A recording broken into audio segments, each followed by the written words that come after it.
Kaserne in Braunschweig. Von dort dann später nach Stettin, von Stettin nach Oslo in Norwegen. Und dort wurden wir in einem Lager vorbereitet auf die Kämpfe, die wir zu bestehen hatten. Und von Norwegen dann nach Dänemark, von Dänemark nach Nordfrankreich, von Nordfrankreich dann nach Polen und von Polen in die Ukraine bis nach Fastov. Und dort hatte ich das Glück, schnell verwundet zu werden. Also ich war nicht lange an der Front. Und das war auch ein Glück, obwohl ich da schwer, sehr schwer verwundet wurde.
Le convoi s'arrêta.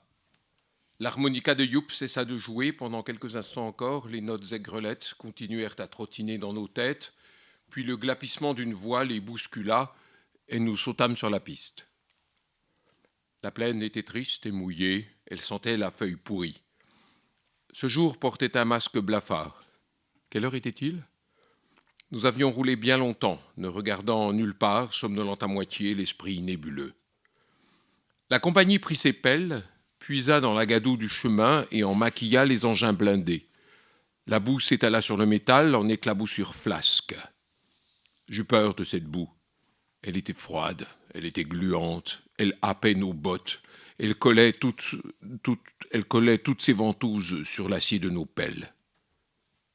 Le bruit mat d'un pied qui se dégage de la succion, l'écrasement d'une bouse sur une tourelle, le cri de l'acier sur un caillou, les hommes restaient muets. Je me souvins alors de Varsovie. C'était quand Varsovie ? Je ne savais plus.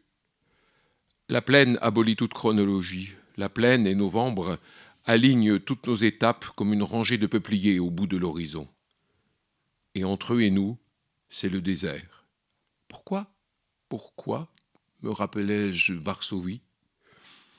Je n'en avais rien vu, rien qu'un quai de gare, des hommes en chapka, des femmes en fichu, des soldats. Était-ce le nom de Warszawa qui m'avait séduit ? Nous maquillâmes nos casques. Par hasard, je captai mon visage dans un rétroviseur. Puis l'ombre du casque recouvrit le tout. J'avais 18 ans. Nous enlevâmes le couvre-bouche du 75, nous chargeâmes la pièce, les hommes allumèrent leurs cigarettes et quelqu'un fit circuler de l'eau-de-vie. De petits groupes se formèrent, parlant à voix étouffée, tapotant la boue de la pointe des bottes. Un corbeau se posa sur un tas de fans. Des officiers passaient sans nous voir. Le jour s'étiolait tristement. Je m'assis à côté du chauffeur et contemplai la plaine.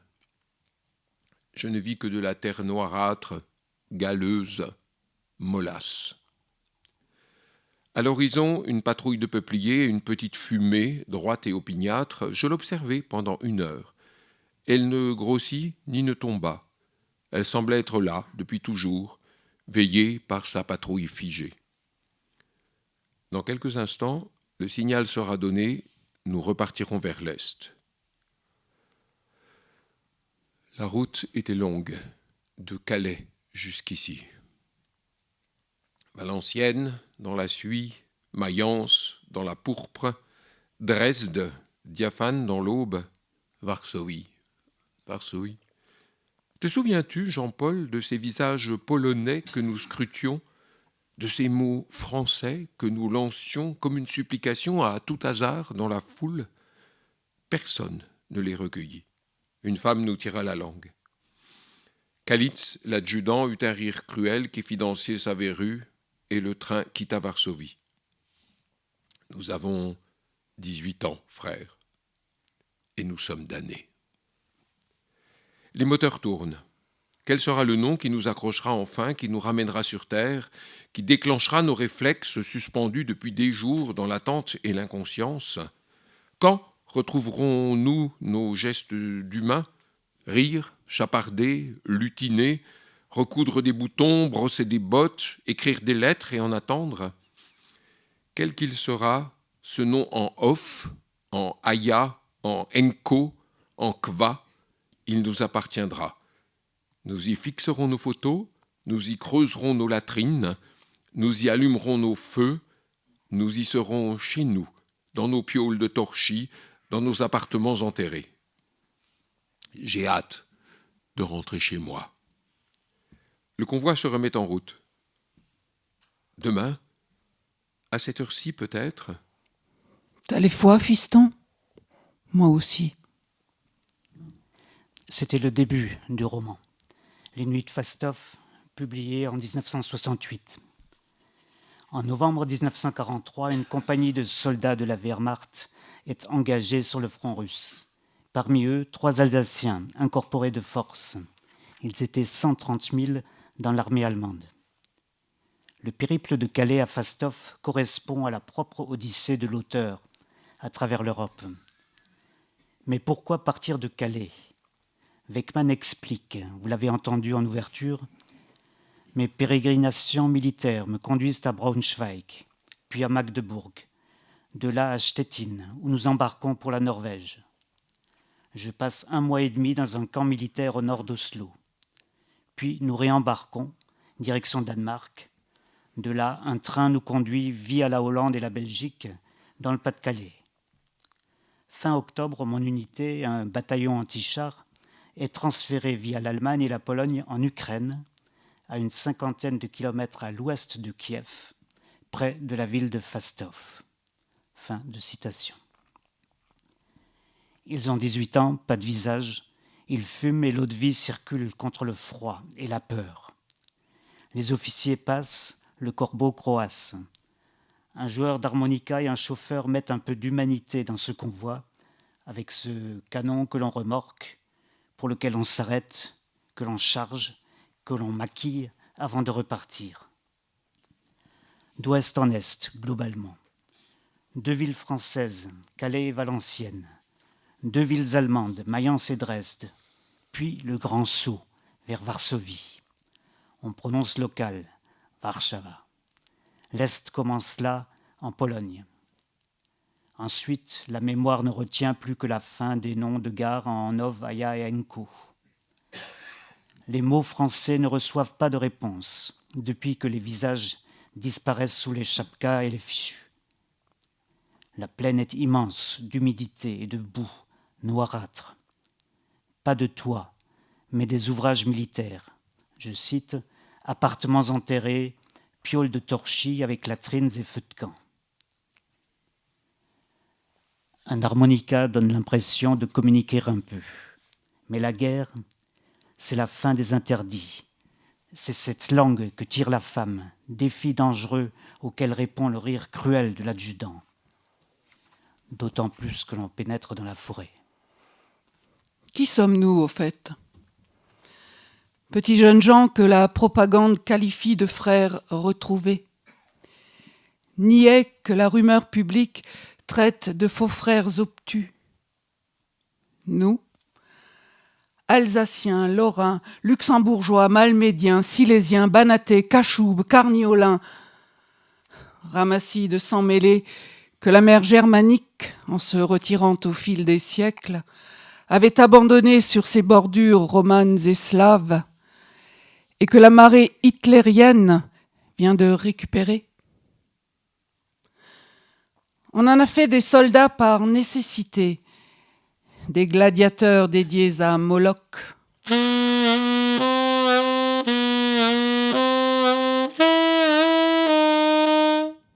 Paix aux âmes simples, paix aux subordonnés nantis de slogans familiers, casqués de l'acier de la patrie, dispensés du cas de conscience, paix à Youp et consorts.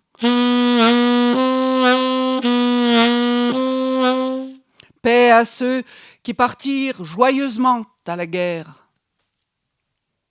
Pour nous autres, ce fut différent. Il fallut d'abord qu'on nous arrachât les bérets, ces disques bleus de nuit avec la petite virgule au centre si péjorativement français. Souvenir au nid du chasseur alpin, quand nous l'inclinions crânement sur le côté. Souvenir dégradant du petit bourgeois rouspéteur et apéritivomane quand nous le posions négligemment sur le sommet. Souvenir maudit du prolétaire communisant quand nous l'enfoncions sur le crâne en complétant l'image par un mégot de gauloise au coin des lèvres. Souvenir abject, enfin, quand le disque noir couronnait l'occiput comme une auréole à la juive. Il fallut donc qu'on nous arrachât d'abord les bérets et les bouquets tricolores qui s'étalaient sur nos vestons. Il fallut ensuite qu'on nous parquât sur une grande place gardée par un détachement de mitrailleurs. Il fallut ensuite qu'on nous conduisît à la gare, troupeau beuglant et ruant sous la menace des baïonnettes. Puis, il leur fallut assembler un second train, car nous avions démoli le premier. Il fallut aussi, le long de la frontière suisse, en fusiller quelques dizaines qui voulaient passer du côté de la liberté. Il fallut enfin, un peu partout, s'emparer de nos meneurs et les interner dans des camps de concentration. Gabi. Il était grand et beau comme l'archange. Gabi, mort en Finlande depuis.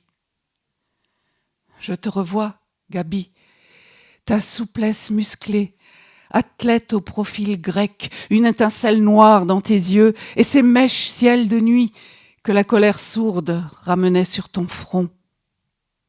Gabi. Et ce front, ce carré splendide, un mur barrant la route à toutes les malhonnêtetés, à toutes les compromissions. Tu fus le premier à avancer vers cette table où siégeaient tous ces messieurs en uniforme, du réséda au jaune miel, les brutes épaisses et les faisans dorés au nez pincé. Derrière toi se tenaient tes 9 compagnons, nus. On te dit « Signé. » Tu secouas ta tête. Un silence gêné plana au-dessus de la table. Les faisans se regardèrent l'œil furieux, les résédas ouvrirent la bouche, prêts à aboyer. Signé. Un des faisans alors siffla entre les dents. Ne faites pas l'imbécile. Cela pourrait vous coûter très cher. Mais toi, Gabi, droit, athlétique et nu, tu les dévisageas, lentement l'un après l'autre, puis tu secouas une nouvelle fois tes mèches de nuit. Le colonel, alors, d'un ton conciliant, essaya de sauver la situation. Voyons, mon garçon, ce que nous vous demandons là n'est qu'une simple formalité. Elle ne vous engage à rien. Vous déclarez que vous êtes de race aryenne, c'est tout. Vous n'avez pas d'ancêtre nègre ni juif, non? Eh bien, pourquoi hésitez-vous? Tu ne signas point, et aucun de tes compagnons ne signa. On vous livra aux policiers qui vous passèrent à tabac. On vous jeta en prison et, enfin, on vous interna dans un camp. Et nous ne vous revîmes plus. Je ne revis plus que toi, Gabi. Tu portais l'uniforme. Tu n'avais plus tes mèches de dieu grec et le poil se dressait sur ton crâne comme une barbe de 6 jours. Tu n'avais plus cette étincelle d'archange dans ton regard. Gabi, d'où viens-tu? Du camp. Je viens du camp. Raconte, Gabi, raconte. Il n'y a rien à dire, François. Pourquoi baisses-tu la tête, Gabi? Pourquoi tes yeux me fuient-ils, ces yeux instables d'une bête foyée par la peur? Gabi, qu'ont-ils fait de toi? Rien, je t'assure, rien. Tout va bien. Je pars pour la Russie. Tu diras aux vieux que tu m'as vu, que tout va bien, que le camp, c'est fini. Gabi, viens boire un pot, qu'on reparle des copains du village, des filles, des années passées. Je n'ai pas soif, merci. Il faut que je parte. Et ce fut la poignée de main. Sa main était moite. Je la gardai longtemps dans la mienne. C'était bien la peine. C'était bien la peine de s'entêter, puisque nous voici tous en Russie avec ou sans signature. C'était bien la peine de se tresser une couronne d'épines, puisqu'elle ne conduisit pas au martyre. C'était bien la peine. Je suis au bout du rouleau. Je ne peux même plus haïr. Tout m'est égal à présent. Tout.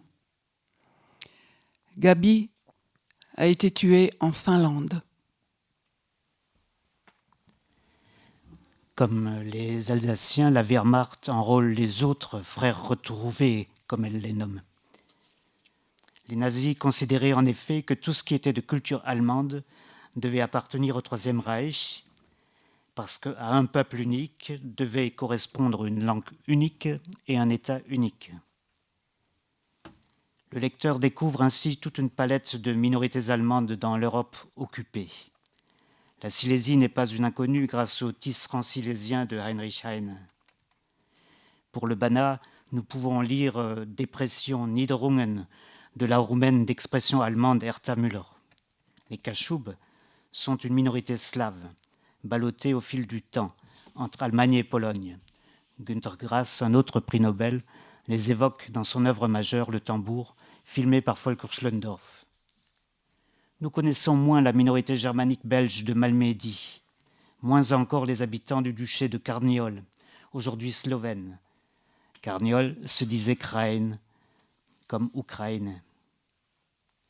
Si on ne voulait pas subir le sort de ces minorités germaniques, on était traité de faux frères obtus, et on vous arrachait le béret bien français que l'on portait pour le remplacer par le casque.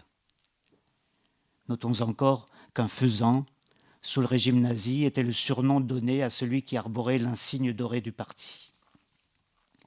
D'une phrase, le pédagogue Weckmann nous résume les révoltes contre l'incorporation de force. Quelques-unes sont célèbres, vous les retrouverez dans l'exposition de la BNU. Le personnage très positif de Gabi, prénom dérivé de Gabriel, a effectivement tout d'un ange. Malheureusement, il perdra son sourire. Son message semblait bien être que toute résistance serait vaine. Umsonst, dit-on trop souvent en Alsace. Imagine-toi la situation, François. La ville pourrait s'appeler Kharkov. Elle brûle. 2 divisions se cherchent dans la fournaise, à la grenade et au poignard. Il n'y a plus de plan de bataille. Les PC sont volatilisés. Les sections se sont disloquées. Et dans la poussière et la fumée, tu ne distingues plus que des silhouettes. C'est la confusion totale, où le soldat, livré à ses seuls réflexes, n'a plus que 2 solutions. Tuer ou crever d'une balle propre. Car que ferait-on d'un prisonnier encombrant et que serait ta blessure dans cet enfer, sinon l'atrocité du feu, de l'abandon et de la mort interminable? Tu glisses le long d'une enfilade de rues noires, tu ne sais plus où tu vas, tu pourrais tout aussi bien faire demi-tour, car tu ne sais plus d'où tu viens. Mais tu avances, collé au mur. Et te voici, à cet angle de maison qui s'avance dans le coude de la ruelle. Tu te plaques contre la pierre, tu hasardes ta tête et tu la cognes contre un casque russe. Tu as beau être un vieux briscard, l'imprévu, la brutalité d'une telle rencontre te chasse le cœur dans les tripes et vous détalez tous les deux comme des lapins. Je l'ai fait. Puis tu te traites de crétin, de foireux. Tu reviens sur tes pas. Tu balances une grenade, tu t'aplatis dans une encoignure parce que l'autre va tenir exactement le même raisonnement. Tu attends les 2 explosions et tu repars à plat ventre dans la fumée, dans la poussière. Tu arrives à l'angle et zou! Revoici ton pif soviétique, au niveau du tien, à ras du sol. Mais cette fois-ci, tu ris. Un rire énorme et bref qui se répercute sur la face de l'autre. Un quart de seconde. Et puis, Hartmann? Et puis... Les mains d'un soldat ont des réflexes bien à elles, instantanés, machinaux, que ne commandent ni le cerveau ni le cœur. Il le fallait bien, non? J'aurais préféré bien sûr que je fût le Gauleiter de Strasbourg, par exemple, mais je n'avais pas le choix. Un quart de seconde, fiston. Nous n'avions qu'un quart de seconde pour faire nos présentations. C'est bien trop court. Sa baïonnette m'a effleuré la joue. Je lui ai vidé le chargeur dans le ventre. Il eut encore quelques secondes à vivre. Il ne cria point. Il avait un drôle de regard. J'ai rabattu le casque dessus. Puis je me suis retourné pour vomir. 28 ans, René Hartmann a 28 ans. Il est chauffeur, un monument de sagesse et d'équilibre. Il fait la guerre depuis 1939. Pour lui, François le narrateur est le fiston. Hartmann vient de Strasbourg. Sagesse, je cite, « Nous autres, on n'a qu'un idéal, s'en tirer à n'importe quel prix. » Quand un bleu lui demande s'il connaît Kiev, il répond « Des ruines et des Maccabées, comme tous les bleds qu'on prend et tous ceux qu'on perd. » Mais il rassure « Ne savez-vous pas que les villes, ça se reconstruit, que les morts, ça s'oublie, et que la honte, ça se lave ? Et ça part vite, c'est moi qui vous le dis. » Sagesse et équilibre. Je cite encore, « Après, on va trouver des femmes, on leur fait des gosses et on va pique-niquer sur les bords de la Spree et du Rhin. Les hommes ont toujours fait comme cela. Alors, à quoi ça sert, des gars qui crèvent à votre âge ?» Hartmann est l'inverse de Gabi. Il ne résiste pas, il ne résiste à rien de ce qui fait le soldat. As-tu vu la cigogne bleue? L'as-tu vu descendre des vignes dans le pré? À l'est court le Rhin, ce mâle sourd et obstiné, ce flagellant furieux dans son incessant galop jusqu'au bout de sa destinée océane. La langue hors du mufle, le dos arc-bouté, ces milliers d'échines jouant à saute-mouton dans une bousculade effrénée. La petite ville est assise au bout du pré. La vois-tu? Habillée de cuir bouilli, de roux, de vert de gris, de couleur de poussière. Le soleil a relevé les visières des maisons. Elles se regardent absentes et muettes. L'église porte un casque suédois. La mairie dresse un pignon en gradin. Et que de képis n'y ai-je rencontré. Du fonctionnaire prussien, du gendarme vosgien, de Guillaume II, du sous-préfet corse, du monument aux morts et des dignitaires du parti. Ah, le beau jaune fécal, accidenté de dorures et de feuilles de chêne, gainant le mollet sous la botte souple et lustrée, donnant des ailes amidonnées aux cuisses, sanglant la taille, caressant le torse étriqué, relevant la casquette vers l'avant d'une envolée fière et lisse. C'est la promotion des aigris, des minus et des forcenés que l'uniforme divinise. Kreisleiter, Ortsgruppenleiter, Zellenleiter, Blockleiter. La hiérarchie administre, inspecte, suspecte, espionne, active, sermonne, emprisonne, chante et parade. C'est un ballet mécanique et implacable qui s'est installé au ventre de la petite ville après l'avoir vidé des tripes et du cœur. Et la voici, au bout de son pré, assise en rond, toute petite sur l'horizon, toute vieille et desséchée.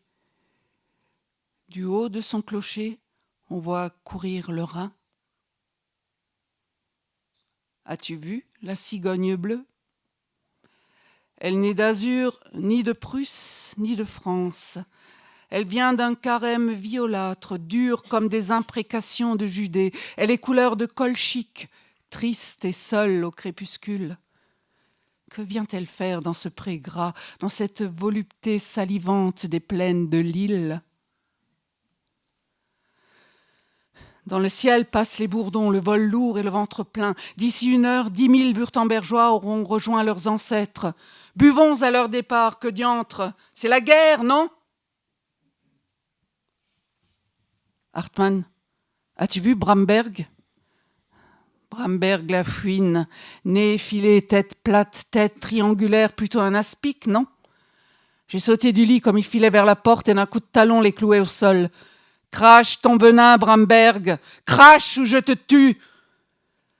Ses yeux étaient tout ronds comme 2 billes de l'eau trouble vitrifiée. Crache, Bamberg. Je n'ai rien dit, Franz, je te jure.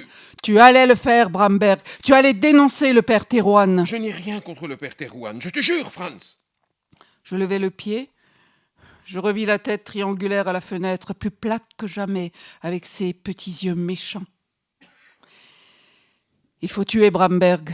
Il nous a vu faire le mur une nuit à 2 heures, Jean-Paul et moi. Cette nuit-là, le pilote anglais était caché au village. Le lendemain, quelqu'un vendit la mèche et nous dûmes participer à la chasse. Mais Jimmy était déjà loin. Ce jour-là, la tête triangulaire ne cessa de nous épier, d'onduler dans notre dos, de se pencher sur notre nuque, de jaillir brusquement sous notre nez en cherchant nos yeux. Obsession, fiston. Ne perds pas la boule. Mais voici la cigogne qui se hasarde hors du bois. Totem. Pardon. La voici qui se met à avaler la plaine, lentement, consciencieusement de ses longues pattes noires, le bec tendu et les ailes légèrement écartées du corps. Pourquoi a-t-elle quitté son pré gras à l'ombre de ma petite ville ? La vois-tu, à la fois pantin et totem, avancer à découvert sur cette plaine rasée qui vous épie de ses 100 000 trous ? J'entends ce bruit de baiser flasque quand la patte s'arrache à la succion boueuse. Et j'attends la rafale. Glarius s'est couché derrière une souche et me dit « Curieux, non ? Passe-moi les jumelles, sentinelle. Voyez-vous cette touffe à 6 heures ? Non ? Prenez 2 doigts du tumulus. Vous les avez ? Ne dirait-on pas que c'est un oiseau du genre échassier, héron ou cigogne ? Fermez les yeux maintenant. Attendez quelques minutes. Entendez-vous le vent ? Et pourtant, aucune feuille ne bruit. C'est ça, la Russie, sentinelle. Un grand mirage. Un mirage qui tue. Ouvrez les yeux, fixez le tumulus, mesurez. Cela vous fait 2 doigts et demi, non ? Ce sont des champions, vous dis-je. À 1 heure du matin, la touffe sera sur vous, derrière vous. Elle aura allongé ses racines et ses rejets jusque dans le buisson de ronces. Et à 1h10, elle frappera, juste avant que je ne vienne vous réveiller. Car vous êtes en train de rêver, soldat. Mais non, sergent. Elle ne se dirige pas vers nous, vous voyez bien. Elle s'éloigne vers les lignes russes. Erreur, sentinelle. Il n'y a plus de lignes russes. Il n'y a que des touffes violâtres nageant sur la plaine qui happent le soldat au passage pour l'égorger. Mais sergent, ce n'est qu'une cigogne qui s'en va vers le sud. Illusion d'optique, sentinelle. C'est bel et bien une plante carnassière. Entendez-vous le vent ? Le sentez-vous venir ? Quelle distance, sentinelle ? 150 mètres. Réglez votre viseur. Mais sergent... Feu ! La petite ville s'est allongée au bout de son pré pour dormir. Un dignitaire ivre trébuche sur son corps, pousse un grognement rauque et lâche un coup de pistolet pour se redonner contenance. La haute touffe déplie ses ailes et s'élève lentement dans la lune. Sa grande ombre couvre la petite ville et dans le rêve des petits garçons court la ronde d'Alsace. Har der bleu historiksan? Avez-vous vu la cigogne bleue? Quelqu'un me bourre les côtes d'une botte malodorante. Raus! Beuglent des voix enrouées à la cantonade. Il fait jour, camarades. Il fait jour. Elle est décidément étrange et inquiétante, cette cigogne bleue. Unheimlich, comme tout le paysage de ce cauchemar. Le Rhin, un taureau furieux. La petite ville, vieille et desséchée, en jaune cacadois. La plaine de l'île, habituellement un paradis, est ici un lieu horrible, où la cigogne avale le paysage, le pré salive. La plaine est une planète rasée aux 100 000 trous. Esthétique de la laideur. Totem ou pantin? Un pantin change d'opinion. C'est un autre qui tire les ficelles. En principe, la cigogne d'Alsace est un oiseau blanc, symbole de fécondité. Ici, le bleu est indéfinissable. Une volupté salivante et grasse a remplacé la fertilité du paysage. L'oiseau se nourrit de proies vivantes. On ne sait si elle bouge, cette cigogne, ou reste immobile. On ne sait si c'est un animal ou un végétal. On a envie de tirer dessus parce que ça fait peur. Mais on a peur de tirer sur un totem. Un rêve d'Alsace devient cauchemar sous la botte nazie. Le réveil à la fin du texte ne nous permet pas d'y échapper. Au départ, il y a une comptine et un texte en dialecte au titre éponyme, publié en 1964 par Weckmann. Voici la comptine. Honor de bleu historiksan, Rechens herregorte gewann. Het gebrochen Riesele rood, es het gelitten de bittere dood. Avez-vous vu la cigogne bleue? Elle était dans le jardin des seigneurs. Elle a brisé la petite rose rouge. Elle est morte, la rose, d'une amère mort. De la comptine, le poète a fait un leitmotiv, un avertissement qui hante le récit et que le lecteur n'oubliera plus. L'Ukraine, dit Théo. Oui, l'Ukraine. Il y a 5 mois à peine, nous disions de même, devant un paysage pareillement nouveau et inattendu, la Poméranie. Oui, la Poméranie. Nous embarquâmes à Stettin et quelques jours plus tard, en rade d'Oslo, nous murmurâmes la Norvège. Et plus tard encore, Le Danemark, la Hollande. la France. Oui, la France, la Terre Sainte. Et nous allions frapper aux portes. Ne vous effrayez pas, braves gens, nous sommes des Français, comme vous. Et les braves gens nous invitaient à leur table. Nous leur disions, un jour, nous déserterons et irons au maquis. Et les braves gens nous bourraient les musettes de bons conseils, de frais et de beurre salé. À d'autres encore, nous disions, ah, si nous pouvions rejoindre De Gaulle, n'y a-t-il pas une filière dans le coin?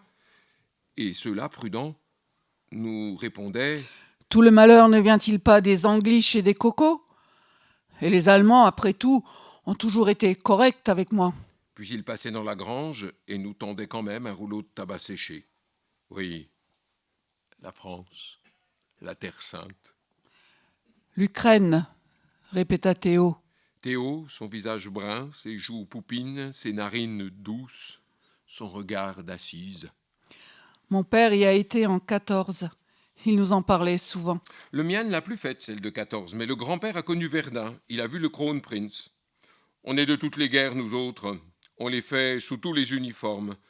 Dans ma famille, on est français et on devient soldat allemand, ou vice-versa. Cela vous étonne-t-il alors que souvent nous ne nous y retrouvions plus dans cet imbroglio de fidélités successives, fictives ou réelles? Mais la Russie, ça nous connaît. 1812, 1914, 1943, sans parler de ce bout de Crimée en 1856. Tu as des nouvelles de ton frère? Depuis Marseille, nous avons perdu sa trace. Il est peut-être en Afrique? Ou en Angleterre. Et tes parents? On les a menacés, c'est tout. Tant que je serai là, ils ne les déporteront pas. Mais si je désertais, moi aussi, Oui, bien sûr. alors quoi faire? L'harmonica de Youp se défoule.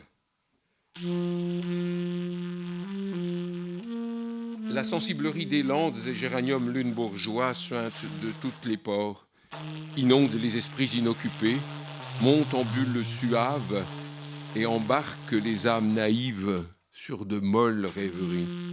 Oh, Lorelai, musardons sur ton rein à travers les forêts allemandes, bercés par des bras blancs, caressés par des joues roses. Oh, frais baisers de Waldstraut, Heidemarie, tandis qu'un énorme soleil jaune bonbon s'attarde sur la bruyère. Puis, la nuit tombe. Les volets se ferment, les plafonds se voûtent,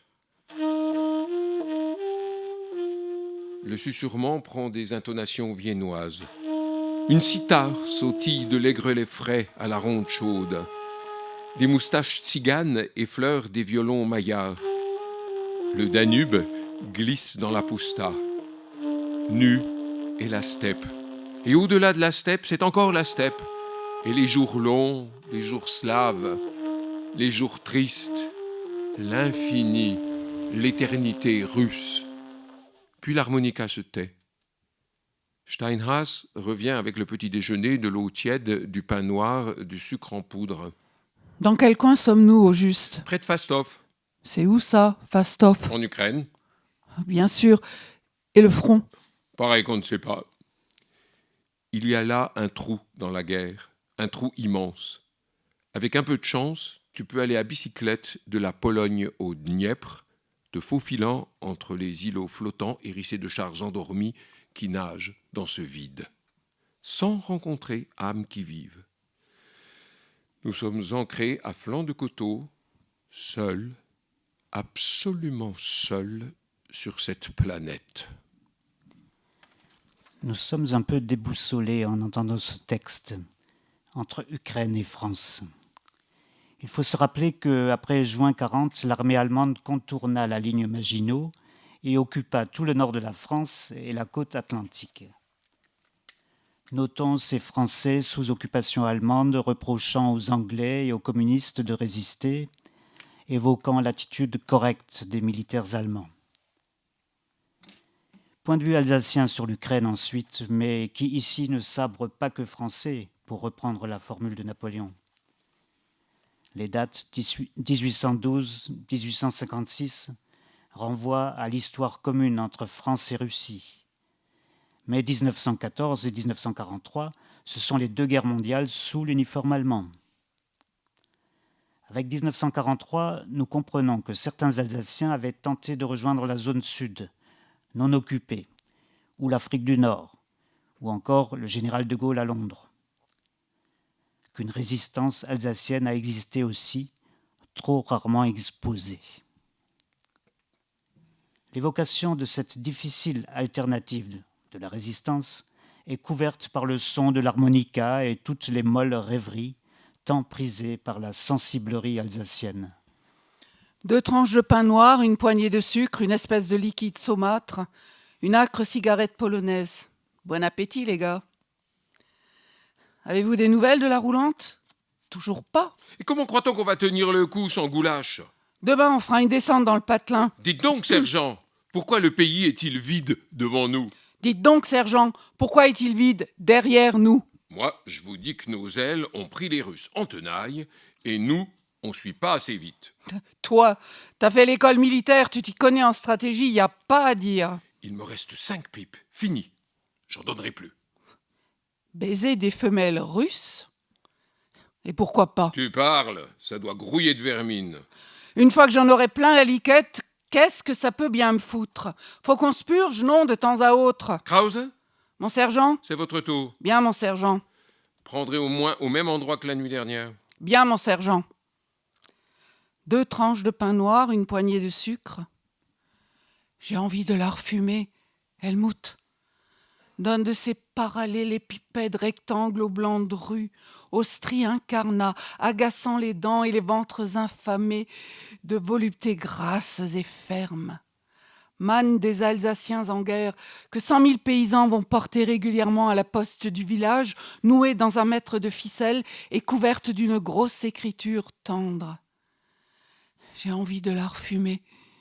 J'en aurais envie toute ma vie parce que ce soir, j'en manque.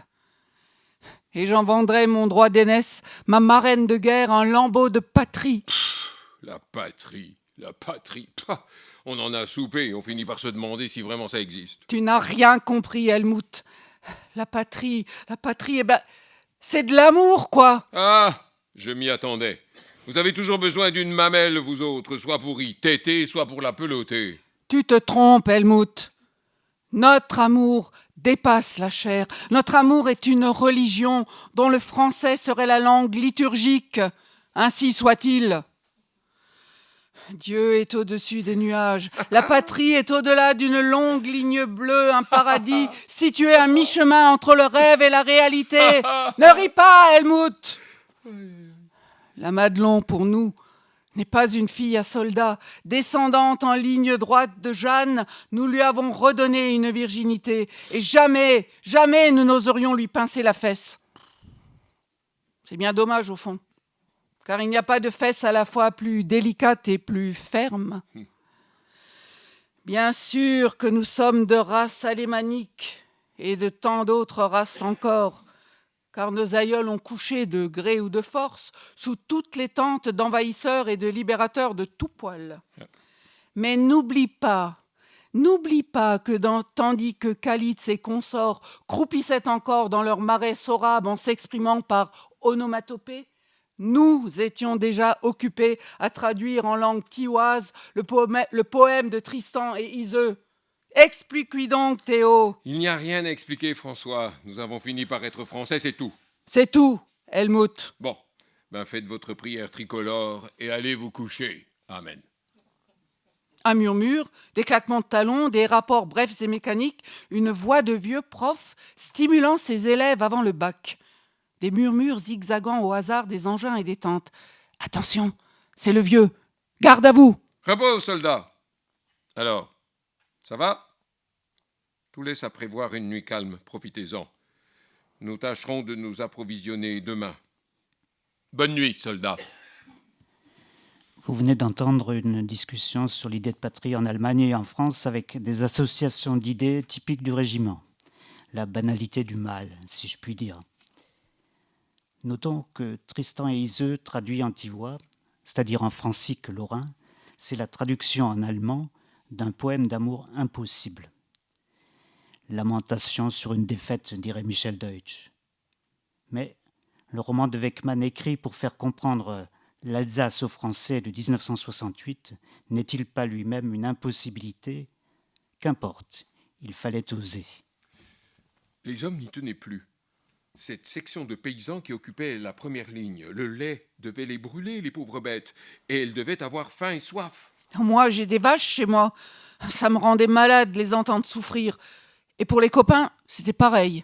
La nuit est tombée, ils sont partis, 6 hommes, avec la bénédiction tacite du lieutenant, 6 paysans casqués, les bottes bourrées de grenades. Nuit chaude, arôme de juin, 6 scarabées en file indienne au creux d'un sillon. Voici la ruine, ombre noire dans l'ombre bleue, ombre gigantesque comme un vieux donjon. Les vaches se sont tues. Il ne reste plus que le champ des grillons, jusqu'aux confins de la Russie, jusqu'aux confins de la terre. On y va, les gars? On y va donc.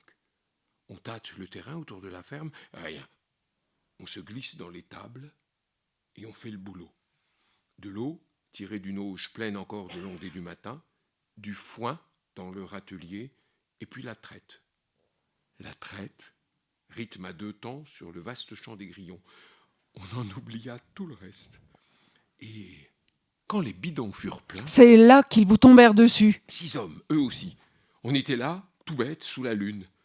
Je me suis dit alors, avec ces mitraillettes qui ne partaient pas, « Faut parlementer, mon vieux, faut parlementer. » Il y avait une espèce de Polonais avec nous qui parlait le russe.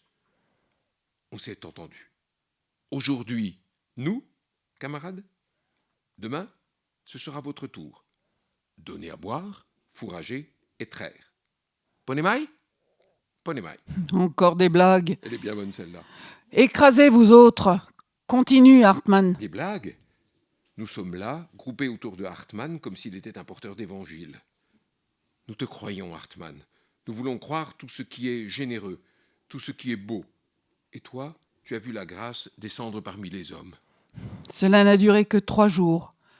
Le 3e, à 7 heures, je m'en souviens fort bien, notre artillerie a ouvert un tir de pilonnage. Les autres ont répliqué sur le champ. 10 minutes plus tard, il n'y avait plus d'étable. Et maintenant, foutez-moi la paix. Harmonie préétablie, mais éphémère, entre l'animal qui a sa montée de lait et l'humain qui a faim. Paysans allemands ou alsaciens contre paysans russes, paysans casqués et armés des 2 côtés. Reconnaissance d'une affinité possible. Avec le polonais comme intermédiaire, on arrive à un accord. Celui-ci se situant entre 2 nations et 2 langues, l'allemand et le russe, que le polonais connaît un peu, sans doute. Un miracle de 3 jours, une nostalgie qui se greffe sur un seul mot pour mémoire, Poney. Puis, les armes parlent et les tables brûlent. Vassili Grigorovitch Koulenko, j'aimerais tant vous conseiller de partir. Votre chaumière est empisée et n'a certainement pas de cave. Et ce hameau, dans le vallon, comme un décor pour champ de manœuvre, construit sur mesure pour les batteries de Pharaon. Monsieur Koulenko, s'il vous plaît, fuyez. Le silence, en nous et autour. Tout le monde allongé à l'affût, toute jumelle braquée. Seul Krause est debout, là-bas. Rien à faire, faut que je pisse encore un coup. Face au ciel, face à la Russie, face à la guerre qui guette, un brave petit paysan rondouillard au milieu de ses terres. Ça me donne l'illusion d'être chez moi. Sur la crête d'en face passe une patrouille, quelque part on ne sait plus où au juste, un ronronnement de chars. Dans le hameau, 2 silhouettes longent la palissade. Les voici sur le chemin, les voici qui traversent la petite place, les voici qui trébuchent et lèvent les bras au ciel. Des coups de feu ont claqué. Bramberg, debout, les jambes légèrement écartées, recharge posément, vise et tire. « Tu es fou, Bramberg! Ce sont des femmes !» Les silhouettes se relèvent, tournoient et s'affalent de nouveau. Bramberg ne nous entend pas. C'est un assassinat. C'est la guerre. Nous faisons la guerre aux rouges, à tous les rouges, m'entendez-vous? Et ils sont là, dans leur bled, à nous guetter, à nous narguer. Nous sommes tous solidaires du crime à présent, et solidaires pour l'avenir. Car tout à l'heure, quand les Russes attaqueront, nous aurons besoin et de Bramberg et de Gleitz. Saloperie. Je ne reconnais plus Bramberg. Il a les yeux exorbités, un rire nerveux le secoue. Dans le ventre, qu'elle crève lentement, bien lentement, ces chiennes. Mais peu à peu, il retrouve son calme, et il prend même un air de chien battu. Est-ce de l'hypocrisie ou du remords? Je les ai prises pour des soldats, faut me croire, Youp. Je fais pas la guerre aux femmes, moi. Pourquoi as-tu laissé faire? Pourquoi ne l'as-tu pas descendu, cette ordure de Bramberg? Pourquoi n'as-tu pas empêché ce forfait? Oui, bien sûr, le temps de réagir et c'était trop tard. Et si tu l'avais fait, tu aurais signé ton propre arrêt de mort. Et ta vie est bien plus importante que celle de 2 paysannes ukrainiennes, oui, bien sûr. Le soleil a disparu. Le froid, de pétillant qu'il était, devient une masse lourde. 2 figures. Krause, le brave petit paysan rondouillard qui pisse un coup au milieu de ses terres, et Bramberg, le refoulé fanatique qui décharge sa peur du rouge sur des paysannes ukrainiennes. François, le narrateur, comprend qu'il est embarqué au sens pascalien et ne peut ni avertir M. Koulenko que son village va être brûlé, ni empêcher Bramberg, l'hystérique, de commettre ce qui est un crime de guerre. Crime de guerre dont François se retrouve complice par solidarité avec le camarade de combat, que son devoir l'oblige à défendre face à l'ennemi. La mauvaise conscience qui s'ensuit va conduire François, le narrateur, à un 2e crime.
Ce fut comme un coup de poing en pleine poitrine.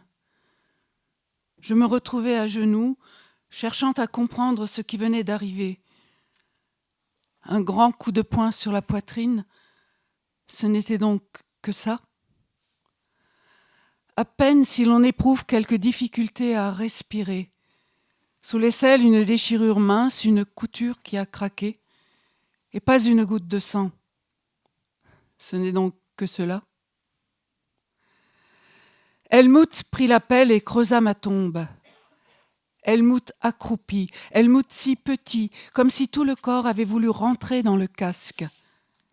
Helmut gratta le sol, tel un chien forcené, 1 mètre de long sur un demi-mètre de profondeur. Ma tombe. Je m'y glissai, m'y recroquevillai en boule ronde, en fœtus, l'esprit vague, l'esprit détendu, l'esprit ailleurs, au fond de l'utérus maternel. Au-dessus de moi, la meute aboyait et Bramberg se cramponnait aux manettes avec de temps à autre un cri de rage. Et Jupp enfournait les longs pains luisants. Jupp suait à lourdes gouttes. Je le vis comme à travers des lunettes déformantes. Puis Steinhaas, livide, la mèche noire dans les yeux, passant les ogives par-dessus ma tombe, et la détente du fût, les crachats de la culasse. La terre sauta à côté de moi et la poussière me recouvrit. Tu ne peux pas rester dans cette tombe. Sors, sors. Ce n'est pas encore le moment de capituler. Sors, sors. Il y a là le fût qui te défend, il y a le bouclier qui te protège, tu as des jambes, tu as des bras. Sors. Comment veux-tu qu'à 3 ils en viennent à bout? Sors, sors. Il y a là ce damné mortier qui vous a découvert un coup à droite, un coup à gauche. Le 3e sera le bon. Lève-toi, lève-toi. Comment veux-tu qu'à 3 ils s'en tirent et t'en tirent? Toi. Prends tes jumelles. Il y a là ce damné mortier, il faut que tu le déniches. Lève-toi, lève-toi et prends les jumelles. Voilà Chaumière. Est-ce celle de Vassili? Je ne crois pas, je ne sais plus, mais qu'importe. Et as-tu vu cette petite flamme, ce bout de langue d'aspic, aussitôt disparu? Tu as la distance, Bramberg? Feu! Ce fut comme une volée de lanières lestées de grenaille, une flagellation instantanée lacérant le visage et les mains qu'une prémonition instinctive avait portée à hauteur de la face. Et la jambe plia, frappée au genou. Là-bas, la chaumière flambait. Et je lus l'horreur dans le regard de Steinhaas. Ma bouche buvait le liquide sucré, mais quand je voulus déglutir, la longue aiguille fichée au travers de la lèvre érafla le palais. Je sentis les mains de Steinhaas bander les miennes et j'entendis sa voix de très loin. « Je te tirerai de là, Franz. » Les chars! Les chars sortent du hameau, les chars vont venir sur nous, ils vont nous chasser dans la plaine, rattraper notre course éperdue, nous renverser d'un coup de patte et tourner lentement sur nos corps. C'est fini. Il n'y a plus qu'un obus. Il est temps de se tailler. Faut faire sauter la pièce d'abord. C'est la pièce qu'ils veulent, entière. Il ne faut pas qu'ils l'aient, non de... Il y a dans ma tête un cerveau qui n'est pas le mien. Un cerveau froid qui fait un calcul rapide et puis tranche. C'est net et sans appel. Jupp partira le premier, Helmut m'accompagnera, Bramberg fera sauter le canon. C'est un ordre. Le dernier, exécution. C'est un ordre, Bramberg. Tu sauras te débrouiller. Dernier regard de Bramberg, cri d'horreur, cri de haine, cri muet. Vite! Comment as-tu fait pour traverser cet enfer?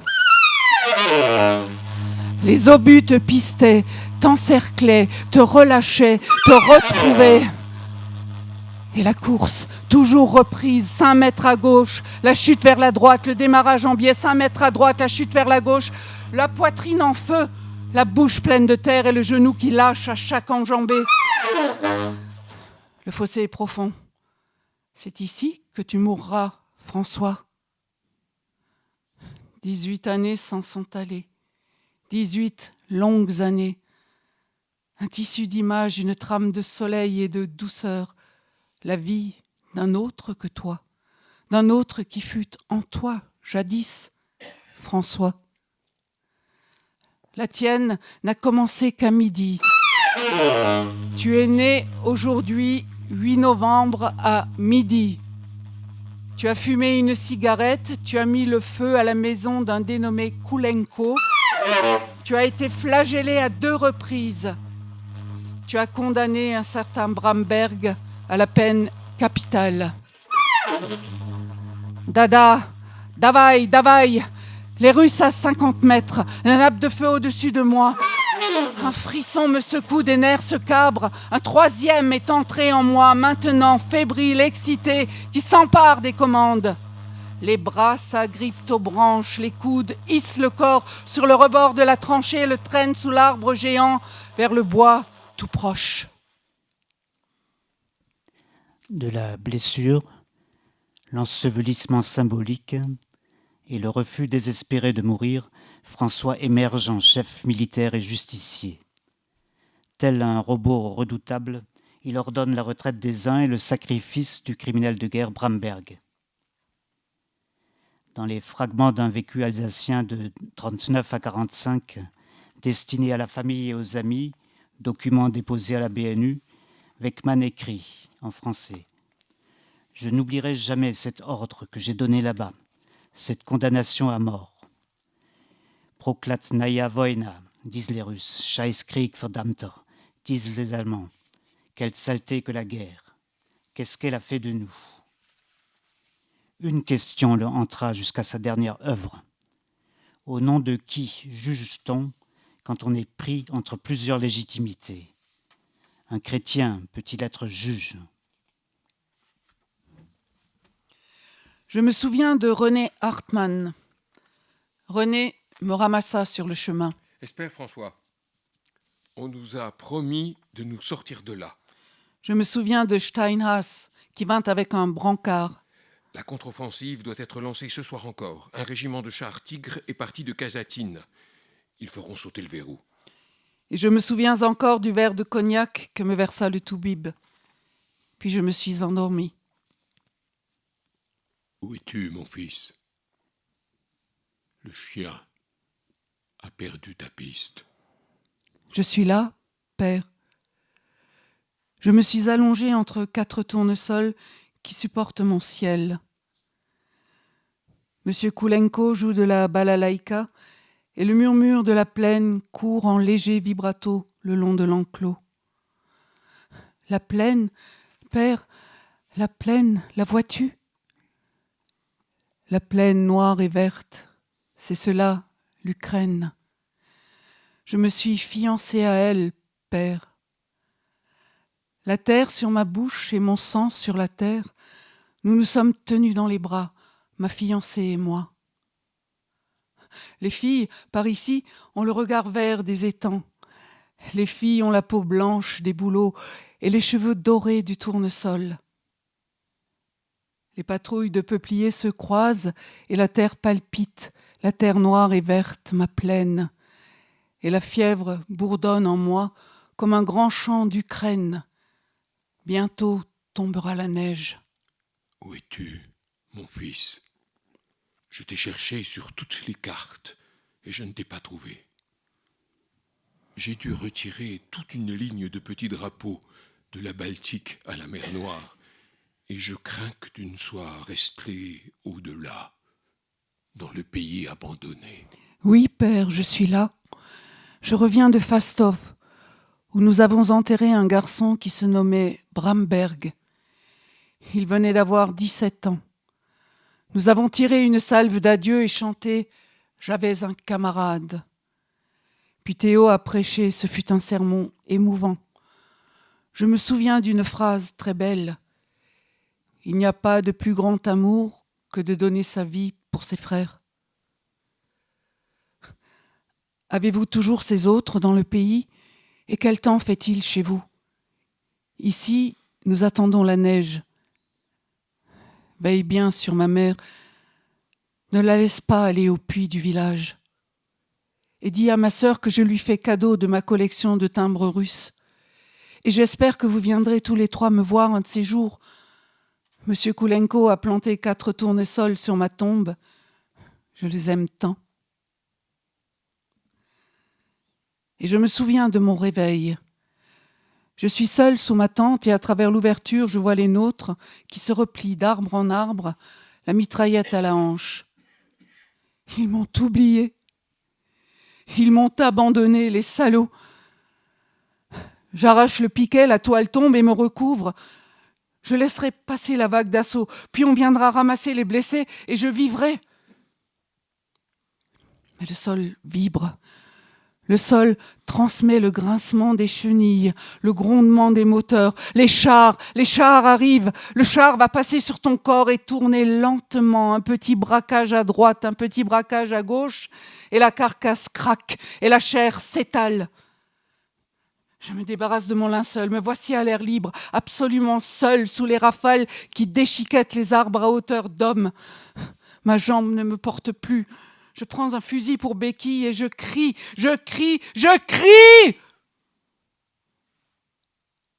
Un homme vient vers moi. Un homme a fait demi-tour et marche vers moi d'un pas tranquille à travers la pluie de copeaux, de bois et de fer. C'est le vieux. Il me saisit sous le bras. Viens, mon petit. Le vieux m'entraîne et de temps à autre m'adosse contre un arbre, me fait un bouclier de son corps et posément, de 2 rafales, nous dégage. Viens, mon petit. Il se pourrait qu'un jour, nous retournions à nos écoles. Il se pourrait qu'un jour, nous reprenions Virgile. Una salus victis, nullam sperare salutam. La seule chance qui reste aux vaincus, c'est de ne pas compter sur la chance. Viens, petit. Il n'est plus de salut en Monsieur de Goethe ni en personne. Il n'en est que dans le désespoir. La fraternité du désespoir. Ce fut alors que les petites vieilles sortirent de leur chaumière, le fichu sur la tête et les lèvres marmonnant. Les petites vieilles d'Ukraine, en procession vers la cargaison des fils meurtris, ces fils assassins, ces fils d'étrangères, ces fils d'ennemis, mourant de faim, de soif et de peur. Mamuchka, mamuchka voda, mamuchka, mamuchka, moloko. Mamuchka approcha le bol de mes lèvres, Mamuchka en noir et vieil ivoire, et je bus le lait fumant, le lait onctueux, le lait sacré, le lait de vie. Merci.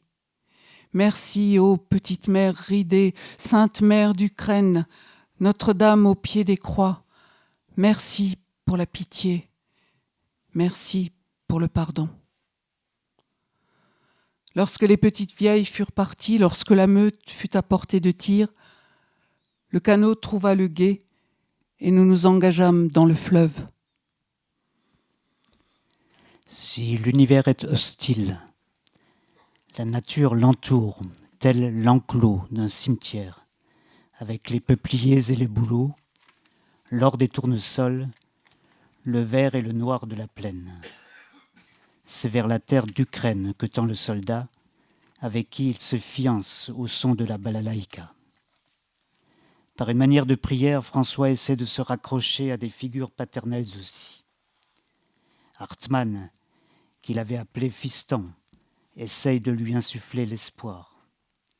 Mais c'est son vrai père qu'il appelle, c'est le chasseur, dont il pourra, comme Ulysse, être reconnu grâce au chien. La raison du blessé, endormi par le cognac, produit des métamorphoses surprenantes. Bramberg, l'assassin des Ukrainiennes, est subitement idéalisé en un garçon de 17 ans ayant sacrifié sa vie pour ses frères d'armes. Tout aussi surprenante est l'aide inespérée du vieux, entre protecteur et professeur citant Virgile en latin, la langue de l'Europe chrétienne. Virgile qui fait écho à la procession d'Ukrainiennes en prière, en offrant leur lait aux fils d'étrangères, aux assassins de leurs propres enfants. Ces femmes orthodoxes mettent au fond en pratique l'enseignement du Christ au-delà de tout schisme. Une journée de débauche sur une terre impudique, aux succions sanglantes, aux désirs affreux. Et maintenant, tout est fini. Les hommes dorment dans la terre et sur la terre, et la terre dort, lasse, épuisée, la lesbienne, saisie par la nuit et la glace dans son dernier orgasme. Sur le tableau noir de la salle d'école, quelqu'un a dessiné un buste de femme. Le type à côté de moi n'a plus de visage. Il s'en tirera, a dit le toubib. Et c'est ainsi que se termine ton aventure, lamentablement. Quand tu partis, voici 10 mois, on te promit de secouer ta virilité nordique enquistée dans une torpeur spécifiquement française. On jura de faire de toi un être d'acier et de glace. Ils te frappèrent à coups de crosse, ils soumirent tes muscles à un dressage forcené et ils ridiculisèrent l'homme. Rappelle-toi, ces parades en chemise de nuit et cent autres caprices méchants qui passèrent sur toi comme autant de rouleaux compresseurs. Mais toi, tu souriais, mais toi, tu gardais la foi.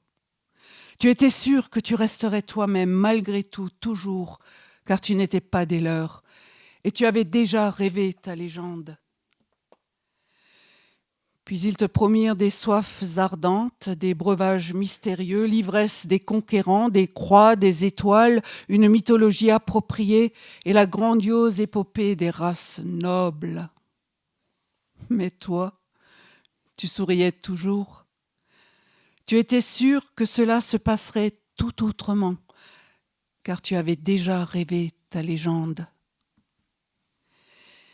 Ils essayèrent enfin de te compromettre, ils te tendirent des pièges et t'entourèrent d'espions, mais toi, tu gardais ton espérance, car tu t'étais rêvé une légende à la mesure de tes 18 ans, à la mesure de ta fidélité. Car tu l'avais préparée minutieusement, ta légende, détaillée, compliquée, douloureuse, héroïque, pourquoi ne pas l'avouer, jusqu'à la fin. Et tu acceptais cette fin d'un cœur serein, croyant que la terre d'Europe te serait chaude et embaumée, ô mon héros de roman feuilleton. Mais tu avais oublié un détail. Tu avais oublié d'en fixer l'heure. C'est la fin d'une illusion, celle d'avoir assez de caractère pour résister à l'embrigadement nazi décrit ici.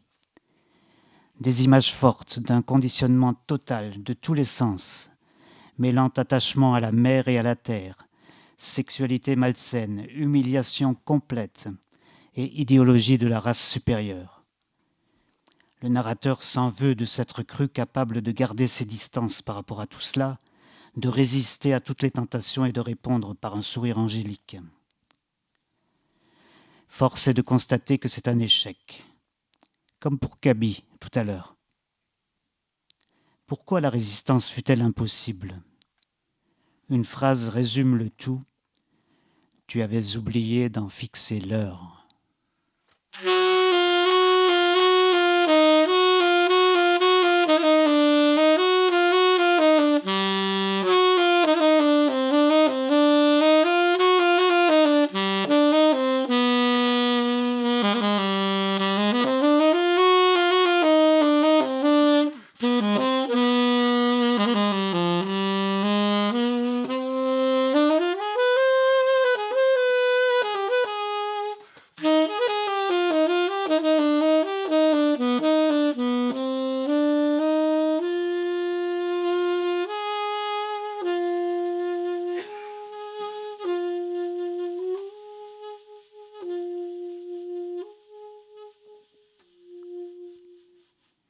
Le temps, ce motif revient dans le texte qui suit. Je n'ai pas eu le temps d'eux. La part d'ombre a pris le dessus sur la part raisonnable. Un autre que le moi raisonnable a pris les commandes. Une mécanique déjà évoquée. Chronos mange ses enfants. Mais l'espace aussi nous échappe. La plaine infinie, d'Ukraine ou de Russie. L'histoire a prouvé que la défaite y était assurée. Il paraît qu'ils ont perdu des unités entières dans la neige l'an dernier. C'est une mauvaise époque pour aller en Russie, mon garçon. Je le sais, père Thérouane, mais vous ne l'avez pas dans la peau, cette Russie, comme nous autres. Cela a commencé à la Bérésina, vous vous souvenez ? Et à tout le bric-à-brac romantique s'ajoute l'obsession qui pèse sur ma famille depuis 130 années. J'ai entendu dire qu'en 14 déjà, on envoyait les Alsaciens en Russie, parce qu'on n'était pas sur d'eux sur le front occidental. Oui, père Thérouane. Et quand ils auront gagné leur guerre, ils nous transplanteront tous en Bucovine. Et ce sera encore la Russie. Il neige sur Berdichev. La même neige doit tomber aussi sur Fastov, que je n'ai jamais vu. Sur Kiev libéré depuis quelques jours par les siens, sur notre forêt éventrée là-bas, la neige sur la mélinite et le sang, sur Théo et sur Krause. Je l'ai tué. Il m'a suffi de donner un ordre, et cet ordre l'a tué. Cela s'est passé si rapidement, comme un enchaînement logique des choses.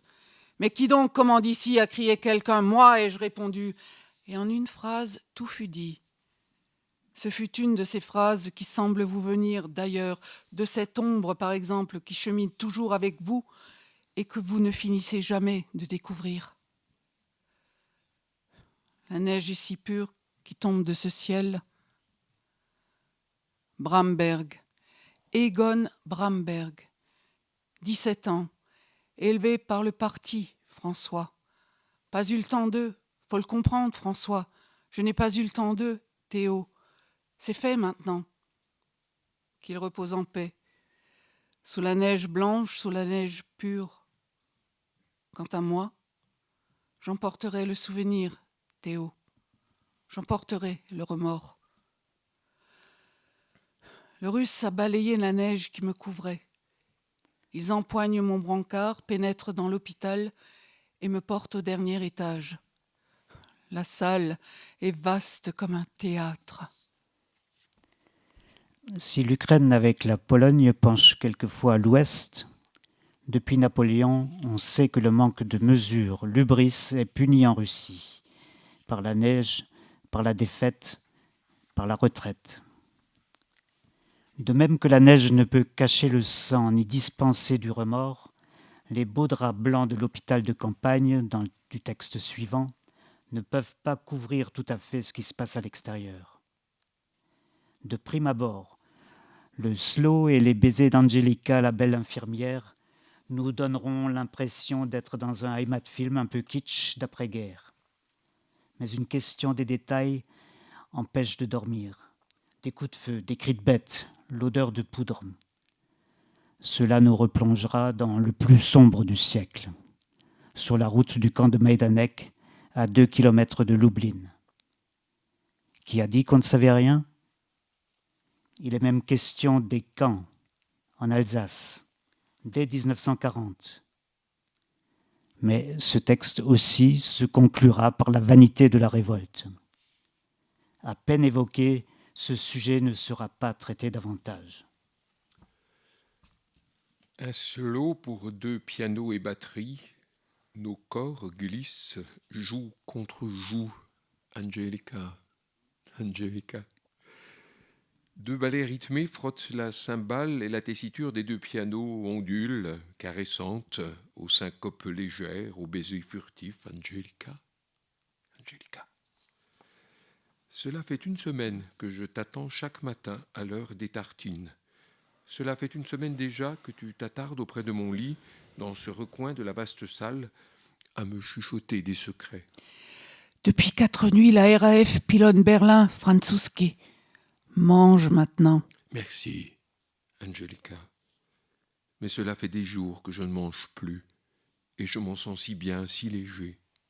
Les rêves en permanence se liant, se déliant, se retrouvant, divers et semblables, doux.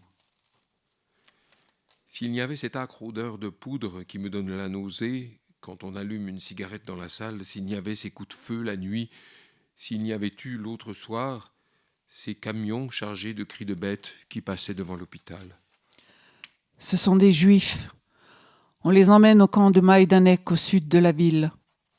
Ce sont des juifs, me dit le coiffeur laiton. On les extermine tous, hommes, femmes, enfants. Ah, Franzouski, quelle affreuse époque nous vivons. Des camps, Angelica, il y en a aussi chez nous. Ce sont des noms d'épouvante qui sonnent à l'aube aux portes des maisons. Nous les connaissons depuis août 40, quand la révolte secoua le bourg et qu'arrivèrent les premiers SS noirs avec leurs bétaillères. Et 3 ans plus tard, nous avons vu à Magdebourg des groupes détenus casser des cailloux derrière les barbelés, les tenues rayées, les crânes rasés, les têtes momifiées, les regards morts. « Voyez ces gueules de criminels !» cria un sergent. J'ai vu les galériens, Angelica, abattre la masse en cadence au coup de sifflet d'un gardien goguenard. J'étais alors dans un bataillon de marche. Notre compagnie se composait presque exclusivement d'Alsaciens, de Luxembourgeois et de Silésiens polonais. Ce jour-là, en rentrant de l'exercice, nous passâmes devant les barbelés et le sergent rugit « Une chanson ! 3, 4 !» Mais la compagnie n'obtempéra pas. « Courage, les amis !» cria-t-elle. « On les aura !» Slogan usé, slogan vidé, clameur vaine. Les masses s'abattaient en cadence et les regards étaient morts.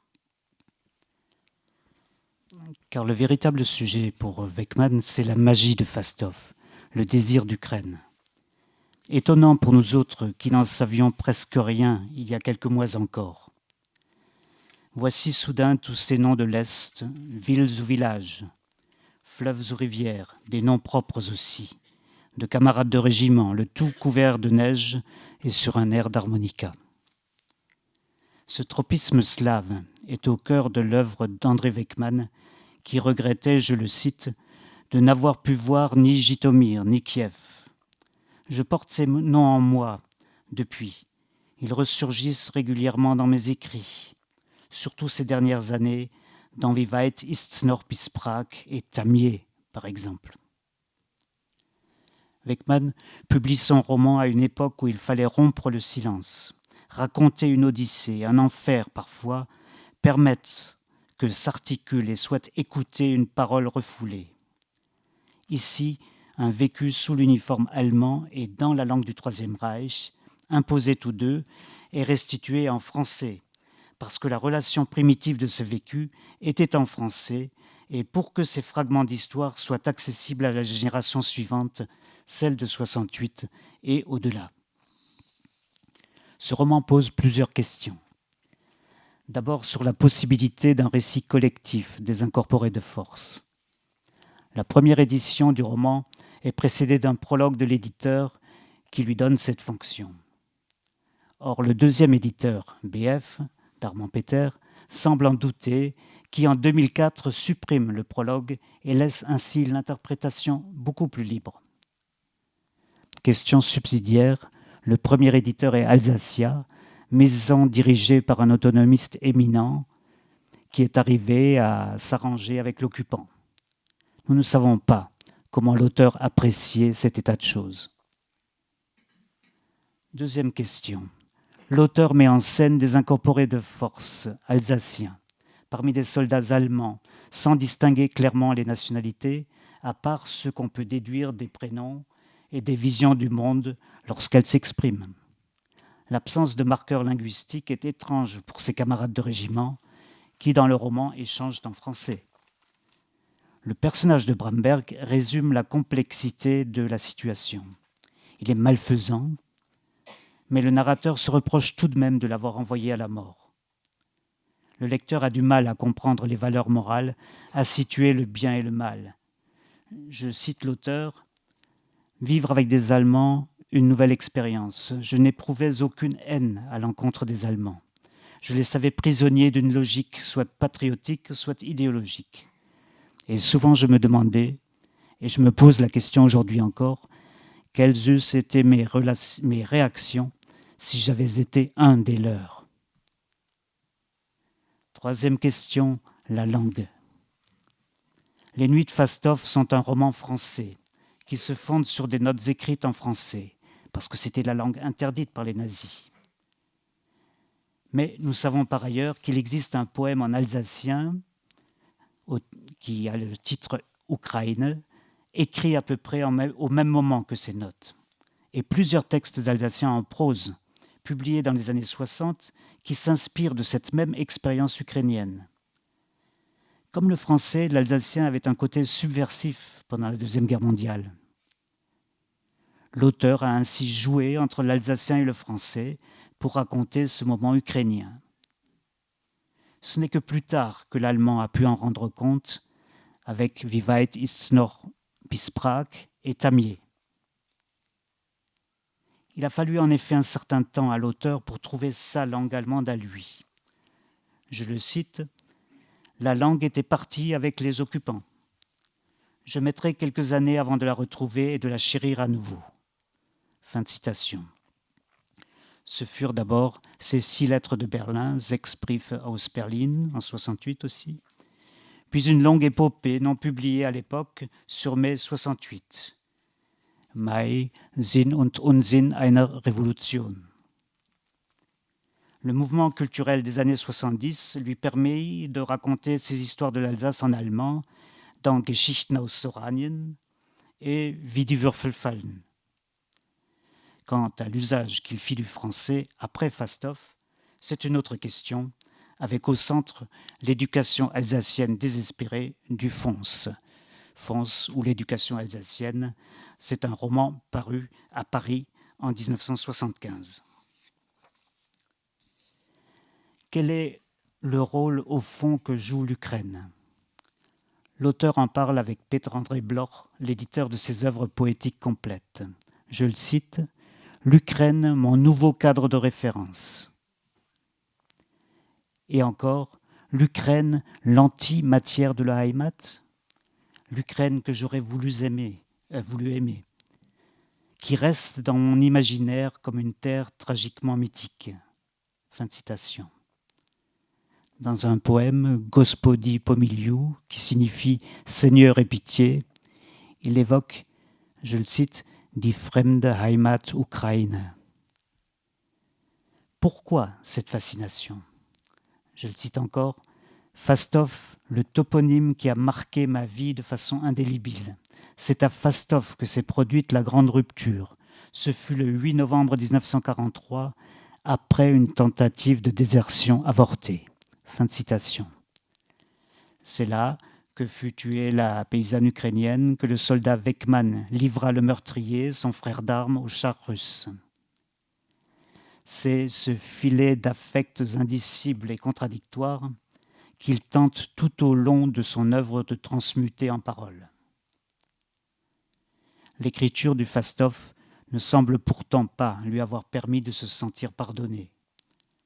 Son malheur fait le bonheur du lecteur des œuvres qui s'en suivirent, car cette Ukraine mythique est restée la patrie de sa nostalgie, die Heimat der Sehnsucht.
Merci.